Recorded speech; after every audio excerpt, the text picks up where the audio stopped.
नमस्कार दोस्तों, आज के वीडियो में आपका स्वागत है। आज के वीडियो में हम बात करेंगे लंबर बेल्ट के बारे में। लंबर बेल्ट जो कि स्लिप डिस्क के केस में यूज होती है और कमर दर्द की और भी कई सारी स्थिति में यूज होती है, जैसे कि लंबर स्पॉन्डिलाइटिस और आपका सीवियर मसल स्पाज्म या और भी किसी तरह का आपका लंबर पेन मतलब लोअर बैक पेन। इसमें आपको इस बेल्ट से काफ़ी फायदा होता है। तो आइए दोस्तों जानते हैं इस बेल्ट को आपको किस तरीके से यूज करना चाहिए और आपको किस तरीके से इसके कॉम्प्लिकेशन से बचना है, क्योंकि इस बेल्ट को यूज करने के कुछ फायदे हैं तो वहीं इसके कुछ नुकसान भी हो सकते हैं। आपको इन दोनों चीजों को अच्छे से समझना चाहिए। तो आइए दोस्तों शुरुआत करते हैं हम लंबर बेल्ट से आपको क्या फायदा होता है। तो लंबर बेल्ट से सबसे पहला फायदा यह है कि जो भी आपको पेन है, डिस्कम्फर्ट है, वो आप कम अनुभव करते हैं इसके रेगुलर यूज से।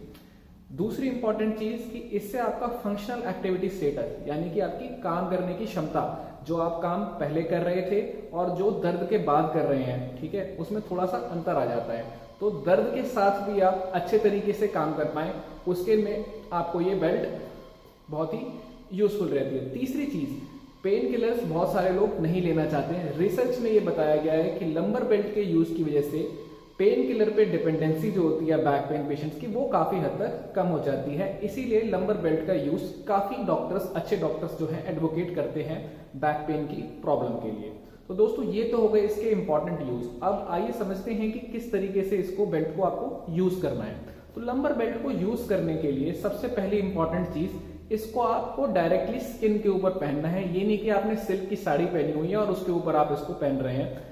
सिल्क की साड़ी से मेरा मतलब ये है कि कोई भी ऐसी चीज जो कि आपके लिए स्लिपरी हो, उसके ऊपर अगर आप ये बेल्ट पहनेंगे तो ये बेल्ट स्लिप करेगी और अपनी पोजीशन पे नहीं रह पाएगी। ऐसी पोजीशन में जो स्टेबिलिटी प्रोवाइड करने का इस बेल्ट का काम है वो नहीं हो पाएगा। तो ऐसी स्थिति में आपको डायरेक्टली ये बेल्ट स्किन के ऊपर पहननी चाहिए। दोस्तों हमने बात करी कि इस बेल्ट को आपको किस तरीके से पहनना चाहिए। अब जब भी आप अपने डॉक्टर के पास जाते हैं, कई बार आपको अगर आप डॉक्टर से पूछें कि ये बेल्ट आपको कितने दिन पहननी है, तो इसका कोई सीधा सीधा जवाब नहीं मिलता है। तो बात सीधे सीधे जवाब की यही है कि मैक्सिमम आपको इस बेल्ट को 3 महीने तक यूज करना चाहिए। 3 महीने तक यूज करने के बाद आपको इस बेल्ट से धीरे धीरे छुटकारा पाने की कोशिश करनी चाहिए। 3 महीने के पहले भी आप इस प्रोसेस को स्टार्ट कर सकते हैं, बट 3 महीने से ज्यादा आपको इस बेल्ट को यूज नहीं करना चाहिए। तो दोस्तों ऐसी क्या कॉम्प्लिकेशन है जिसकी वजह से आपको इस बेल्ट को ज्यादा दिनों तक यूज नहीं करना चाहिए। पहली चीज, लंबर बेल्ट को यूज करने से आपकी स्टिफनेस बहुत बढ़ जाती है। रिसर्च के अनुसार ऐसा बताया गया है कि हर एक डायरेक्शन में लंबर बेल्ट के यूज की वजह से स्टिफनेस 27% तक बढ़ जाती है। 27% स्टिफनेस का मतलब आप ये समझिए कि 1/4 मूवमेंट जो है आपकी लगभग, उसको आप यूज ही नहीं कर पाते हैं। जब आप किसी चीज को यूज ही नहीं कर पाएंगे तो ऑटोमेटिकली और स्टिफ हो जाएगा। तो इसलिए आपको लंबर बेल्ट को बहुत ज्यादा यूज नहीं करना चाहिए। जिस समय आप लंबर बेल्ट को यूज कर रहे हैं, सोते समय इस बेल्ट को बिल्कुल ना पहने। इसकी जरूरत आपको उन पोजीशंस में है जिस पोजीशन में आपको डिस्कंफर्ट सबसे ज्यादा रहता है, जैसे कि सिटिंग, स्टेयर क्लाइंबिंग, वॉकिंग में रिलेटिवली आपको कम जरूरत है, लेकिन अगर आप ड्राइव करके कहीं जा रहे हैं, ऐसे समय पर आपको इस बेल्ट की ज्यादा जरूरत आती है।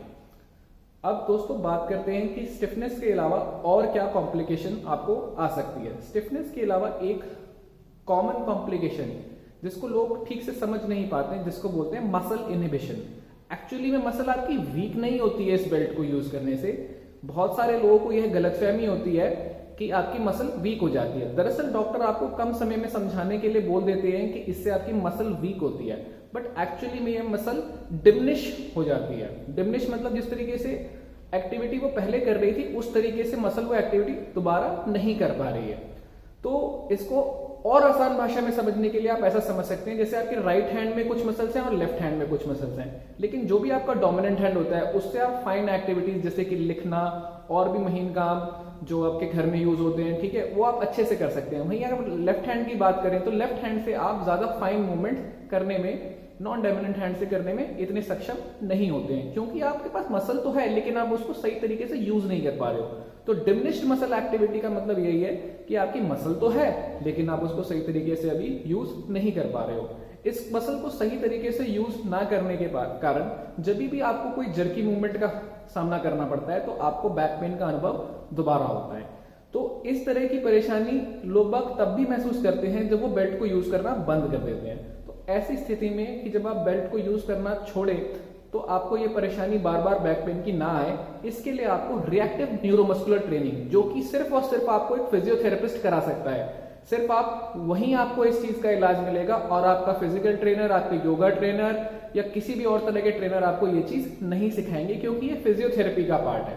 तो रिएक्टिव न्यूरोमस्कुलर ट्रेनिंग के अंदर कुछ सामान्य चीजें होती हैं, जिसमें कि core training with perturbation, push और pull training, balance training on air stability pad, Airex foam pad and trampoline. एक बहुत ही इंपॉर्टेंट एक्सरसाइज होती है जो कि बोसू के ऊपर थेराबैंड के यूज के साथ करी जाती है। तो इस तरह की एक्सरसाइजेस जो है आपकी बैलेंस की स्ट्रेटजी को बेटर करती हैं और आपकी स्पाइन में जो मसल्स का इनहिबिशन हुआ है उसको आप बेटर कर सकते हैं इन सभी एक्सरसाइजेस के यूज के द्वारा। तो यह सारी एक्सरसाइज कितने समय तक करनी चाहिए? आइडियली रिएक्टिव न्यूरोमस्कुलर ट्रेनिंग का टाइम होता है 3 मंथ्स। 3 मंथ्स का मतलब ये नहीं है कि आपको फिजियोथेरेपिस्ट के पास 3 मंथ्स रोज जाना पड़ेगा। इसका मतलब ये है कि जितने दिन में आप ट्रेन हो जाएं उसके बाद आप 3 महीने तक ये एक्सरसाइज छोड़े नहीं, क्योंकि अगर आप एक्सरसाइज को छोड़ेंगे तो आप फिर से उसी पोजीशन में आ जाएंगे जहां से आपने शुरुआत करी थी और आपको फिर से बेल्ट की जरूरत दोबारा आनी पड़ेगी।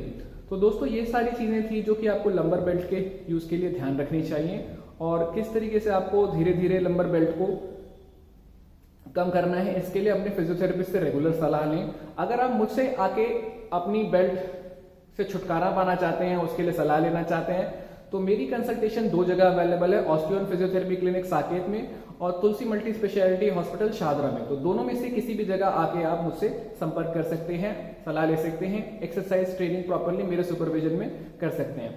तो दोस्तों आज के वीडियो में बस इतना ही।